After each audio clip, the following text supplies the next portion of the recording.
everything, all the accounts, all the credit cards, everything that people have, and the bank will then officially be in Rothschild's hands, where before it was surreptitiously in Rothschild's hands.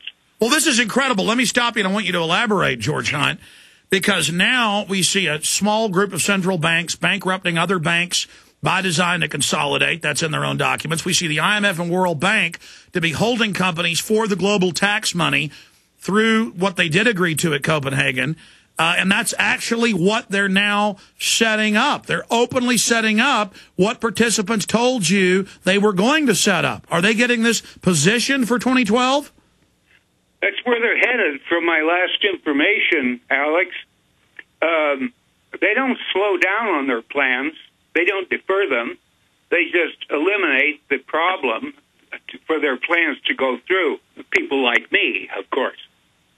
So, yeah, I would say there's going to be a major currency splash in 2012. Or leading up to 2000, or leading up to 2012. I mean, this is already happening. Yeah, the globe is imploding by an engineered depression, and everything is falling to the house of Rothschild and Rockefeller. And every time they bust an oligarch in Russia, it turns out it was really owned by the Rothschilds. That's mainstream news.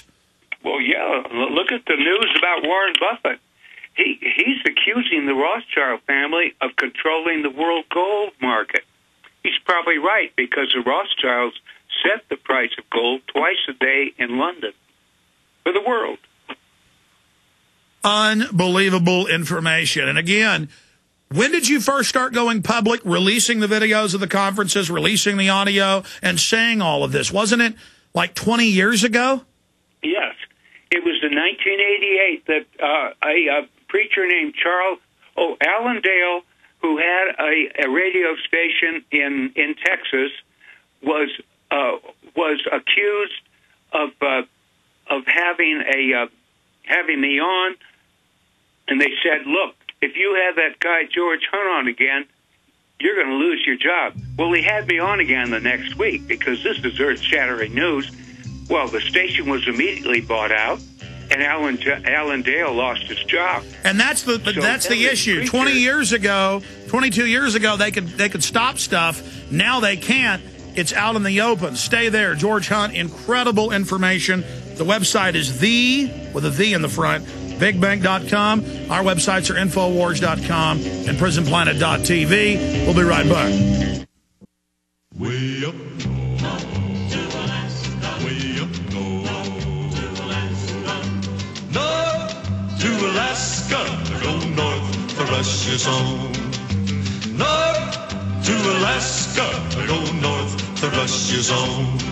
Okay, final segment with George Hunt, and then I'm going to break down all the huge Bankergate news, what's happening with healthcare. It can be stopped. It looks like it's in conference right now. The flu fraud being fully exposed. But I want to go to calls. Mike, Herman, Terry, Ben. We're only taking calls specifically for George Hunt for your questions on this important issue of a global elite organizing the planet under the fraud of fake environmentalism to take your basic rights, your liberty, your property. And we played that clip yesterday of Australia where they're just grabbing all the farmers' land, literally in some areas all of it, and just saying it's off limits for carbon credits. You can't run cattle or sheep on your own land anymore. This is really happening, and it's happening here, and we've got to stop these people. When we got the SPP documents a few years ago from the North American Union meetings, it was the corporate leaders there running the government meetings with the bureaucracy saying, we're going to tax and pay ourselves the carbon tax. The good news is this is in trouble. George Hunt, are you not excited to see Copenhagen exposed? And you were talking about this 22 years ago, and people, some of them were laughing at you. Now it's all out in the open. Is that exciting you, George Hunt? Oh, it's exciting me so much.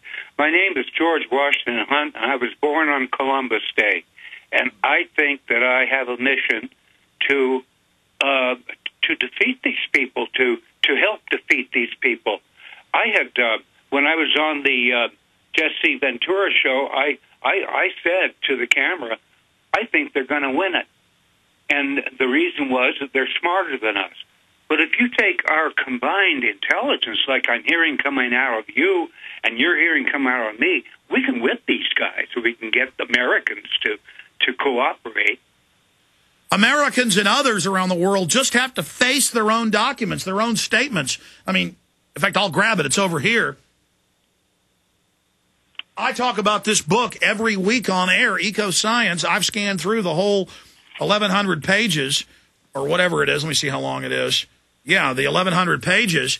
I've scanned through this, and it openly says poison the water supply, sterilize us, cut off our resources, bankrupt us. This is the White House science czar, John P. Holdren, wrote Eco-Science. I mean, there are literally thousands of white papers, books, publications where they openly state what they're openly doing. And now this guy gives press conferences, the White House science czar, saying they've got a secret program already manipulating the weather. That's right. They've already they dreamed up these plans as far as hundreds of years ago, and the contemporary plans that we see where the banks are going down and so on is part of their plan that was conceived as far as I could see 100 years ago. Okay, I want to go to calls, but first I want to play a few global governance clips for people that may have missed the last few of them that have occurred in the last 2 months.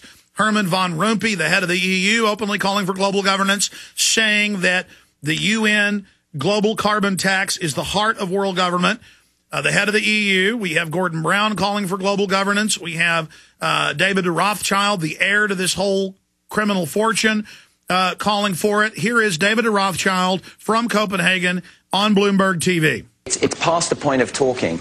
We know historically that the global governance the sort of agenda to these issues is very hard to try and, with all the best intentions, it's very hard to actually activate.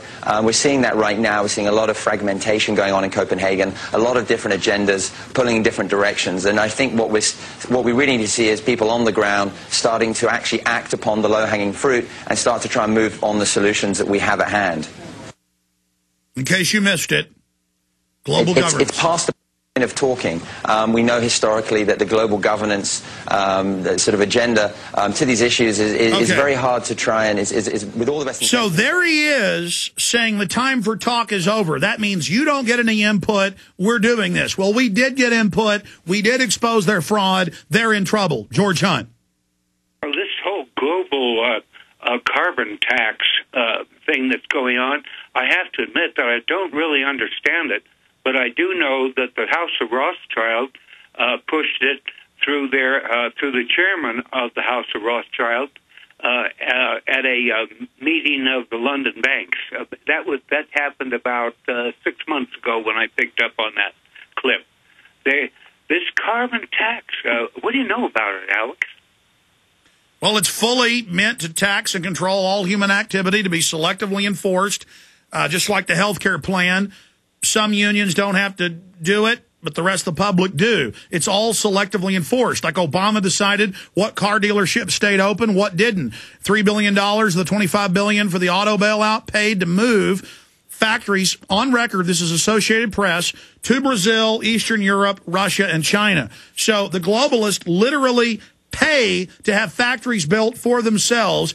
As Maurice Strong said on TV in 1992 in Rio de Janeiro as the head of the UN summit, it is our job to destroy industrial society in the West. Let's play this clip of Herman von Rompuy in his acceptance speech as the new head of the EU calling for global governance. 2009 is also the first year of global governance with the establishment of the G20 in the middle of the financial crisis. The climate conference in Copenhagen is another step towards the global management of our planet. Our mission, our presidency, is one of hope, supported by acts and by deeds. Okay. Again, there's Herman von Rompuy. We have Ban Ki-moon, Gordon Brown. Why are they coming out in the open now? Because we're approaching the 2011-12, which all the economists here say they believe is the time that everything's going to collapse. Are they getting us ready for global government? Oh, yes. They're getting us ready for global government, even in the schools, intermediate schools, colleges. People are all whistling global government. It has infected our society already. They'll attract the people through the religious aspects of the government, through the promise of being able to buy or sell if you cooperated with the global government. If you don't cooperate, you won't be able to buy or sell. That's been prophesied in the Bible, and I think that we're headed for that very soon when we have only one bank.